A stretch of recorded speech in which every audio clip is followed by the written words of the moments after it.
Hey, good morning, everyone. Happy Tuesday morning to you. Welcome back to Morning Musings. My name is Don K. Preston. I'm the president of Preterist Research Institute of Ardmore, Oklahoma. We are looking at the Olivet Discourse, and we've begun our examination of Matthew 24, 29, and following. This section of Scripture of the Olivet Discourse has caused commentators tremendous consternation and confusion. Now, many commentators approach these verses and they just immediately assume that Jesus is predicting a materialistic, physical, cosmic destruction. That's the given, we are told.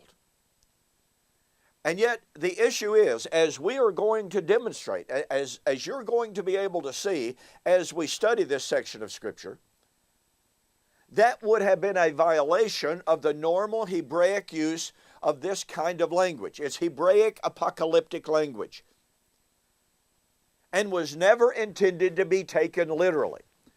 But for today's video, I want you to notice something. I called your attention yesterday. I actually refreshed some things that we've gone over. Notice again that verse 29 begins immediately after the tribulation of those days. Now, what are those days? Once again, those days in which they are to pray that they're not up on the housetop, because if they are, don't come down. When you see the abomination of desolation, flee. When you see the abomination of desolation, if you're on the rooftop, don't come down, you flee. Now, listen to me. That applied at a time in which the houses of Jerusalem were joined one to another, in which a person could literally flee from the middle of the city to the city wall, climb down, and escape. Didn't have to come down. Because you see, that's sort of kind of what Torah commanded in the book of Deuteronomy.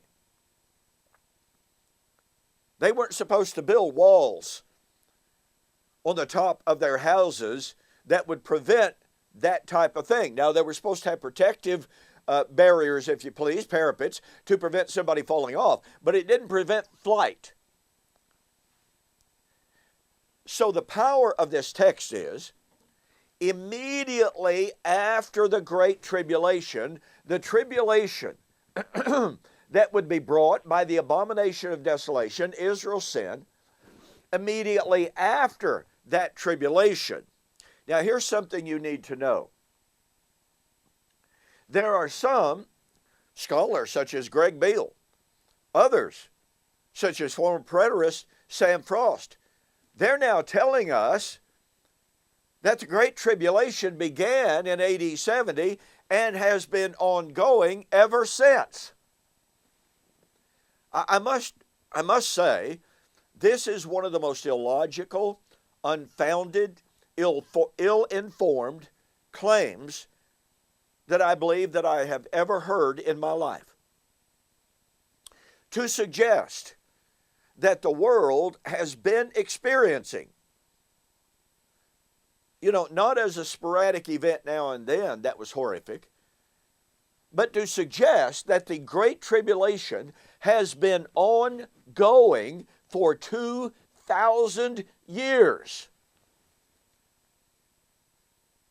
is just unbelievable, literally in the truest sense.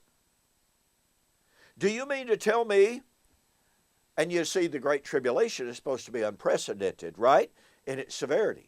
Do you mean to tell me that prior to AD 70, the world had never witnessed any unbelievable atrocities? And that everything after that, for 2,000 years, everything after that was greater than all of those atrocities? Anyone that would make that claim, with all due respect, simply has never studied history. I mean, this literally is one of those off-the-wall kind of arguments. And not only that, did you know There are actually scholarly studies. Listen to me carefully. There are actually scholarly studies and books that demonstrate that violence has been decreasing. That you and I, right now, are living in a time of unprecedented peace. You know, we are constantly told, oh, look at all the unrest in South America. Look at what China's doing. Look at what Russia's doing. Look at Pakistan, Afghanistan, Iraq, Iran. Oh, these are wars and rumors of wars. They've got to be the fulfillment of prophecy. No, they don't. Once again, there are scholarly studies. There's one particular book, it's about that thick, entitled The Better Angels of Our Nature. Written by a historian, documenting from history that violence has actually decreased, and that you and I, in spite of all the bad news that we hear, all right, in spite of that, we are living in one of the most peaceful, secure times in all of history. Now that kind of falsifies the claim of Gregory Beale and Sam Frost that we are living in the time of unprecedented tribulation, such as has never been since the world began, nor ever yet shall be. Quite literally, that comment, that belief, that claim is just as false can be. Anyone who's read anything about ancient civilizations, the civilizations of Babylon and Assyria, Syria, Greece even, as enlightened as they were, and the Romans. Anyone who thinks that we're living in worse times than what it was like to live in the Roman Empire, let me say with all kindness but candor, you really haven't studied. You really don't know what you're talking about.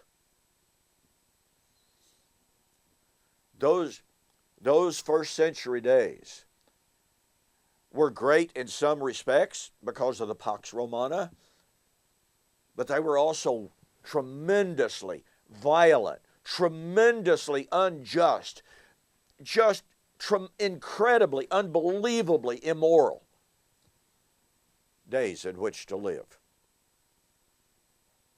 And thus, again, when Jesus said immediately after the tribulation of those days, he is referring to first century events. First century events that were covenantally tied to Israel, her sin, and the judgment on her. They were not talking, that language is not describing global sin and global tribulation.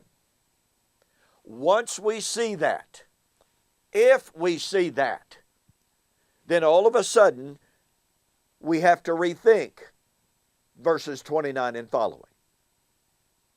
And I'll discuss why we have to rethink that by going back to Isaiah 24 and following, and to show you that verses 29 and following was to be the judgment on Israel.